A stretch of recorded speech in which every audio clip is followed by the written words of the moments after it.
Alrighty, so here's another sparring video. Me and my student Philip Rollings. Philip's one of our instructors.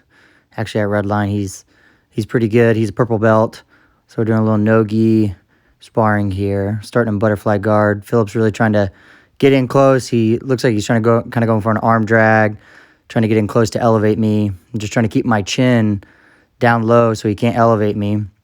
Right there, I tried to use an under overpass to be able to get around, but Philip did a good job at staying on top.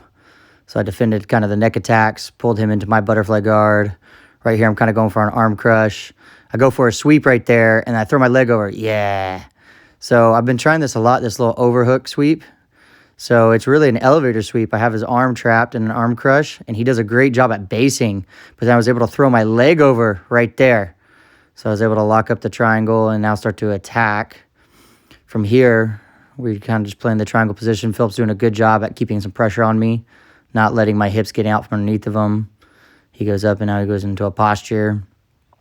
He's doing a pretty good job right here, staying postured, keeping me low. Does a little smile for the camera. So I'm just kind of trying to test his arms, trying to see where his grip is, where his break is.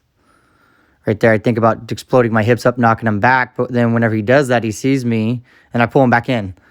So he was kind of worried about that. And then so he broke his posture down. He has a pass right there. He's trying his under and over. That's his favorite pass. So I keep shoulder walking, keep shoulder walking, keep shoulder walking, keep shoulder walking. He does a good job at keeping pressure, but I was able to get my leg back out. So he decides to reset. Now we're back into a butterfly guard position again. So I'm just trying to clear his grips. I'm trying to manage the distance from the butterfly guard. I want to control whenever I go in. I don't want him just to smash me, but he did a pretty good job right there. I was able to use my little hook to elevate him so he couldn't put too much weight on me. So from here, now we're in kind of a knee shield, half guard. I'm controlling that arm. I really want to pull that arm to me to try to off-balance him, kind of knock his base off. So I switch arms right there, try the same thing, sit up, scoot back, create some space.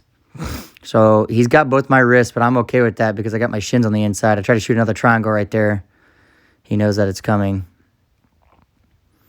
So I'm still trying to fish that other arm out. He's doing a good job. I think he ducks his head out right there. Yeah, he almost gets around the legs. I shrimp out and I'm able to sneak away. Just go back to like a half guard, half butterfly guard, knee shield. So he's trying to smash my top leg right there. He keeps trying to grab my head because he knows if he can grab my head, it's harder for me to get out. So right here, I still have his leg trapped, but he's just trying to clamp down my head so I can't extend away. I think I'm able to elevate him with my leg that's underneath of his leg right here. We go for an elevation here in a second. So right there, when he put his weight on top of me, that's when I tried, but I missed. So now I slide right back into the same position. I'm trying to go for that arm crush again. And so now he knows it's coming this time. So we go back, playing back to that same position. Just trying to keep that arm trapped. He wrapped it around my head, so I'm trying to use that. There we go. Now I use the sweep.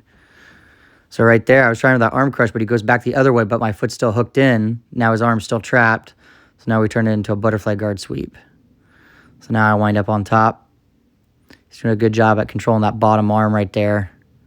So I can't get what I want. I know he wants to try to wrap my arm, so I keep my head low. Come through, try to pass. I hop over his legs to the other side. And then right here, I speed it up because I just kind of hold him here for a minute. He keeps trying to get up. I just kind of keep my pressure. Both is hanging out. So now I think some action starts to happen again. So he tried to get up right there, so I lifted him because that's the perfect time to go. Whenever he tried to get up, one of us had to give.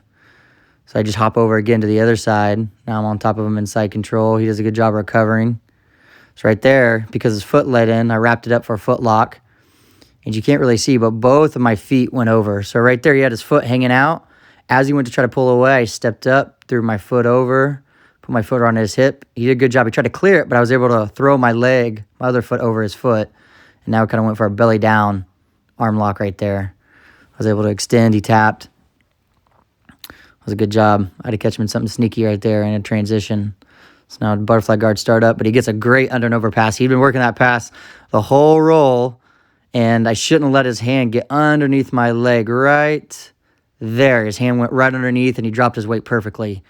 So I shouldn't have let him do that. And so he did a good job. Now he followed me this time. Last time I was able to sneak away, but he did a good job at keeping me pinned that time. So now we're in some side control, Just trying to keep my arms safe. I don't want to let my arms get too extended. I'm trying to bait him into the mount right here. I just don't want him to grab my legs or go for a leg lock, so I'll take the mount. He does a good job at crossing his feet right there, controlling my hip for just a second. Right there, I'm just trying to make sure not let my arm get too pinned to the ground the way he wants it. So bring my hands in. I'm a firm believer that a well-timed bump can save you a lot of times, but just to be well-timed. And that was it. Thank you, guys.